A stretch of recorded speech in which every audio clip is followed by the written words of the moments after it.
Hey y'all, Mr. Tim's here. So I'm tackling this thing right here, and this is just a huge mistake. As somebody new to sawing, I shouldn't have let this happen.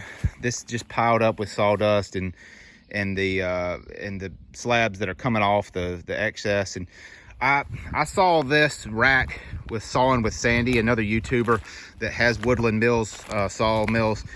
And you know, he's got it directly off the end of his saw, and that's so practical because you can't let this pile up because the sawdust just gets all in it. And now I can't cleanly go pick up each one of these pieces to either discard them or cut them in firewood, or literally probably the easiest thing to do is come through here with the backhoe over there and clean it all up and just push it out. But I want to try to get as much out of it as I can because I do want it for firewood, and I know people want to buy it from me. So just don't make this mistake.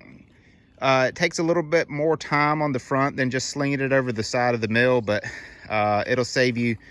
And then it keeps your commodities clean. Like right over there is going to be firewood, and through here will be sawdust. So if you need this sawdust for mixing it with other stuff for animals or plant beds or whatever, or compost, it keeps your commodities kind of clean.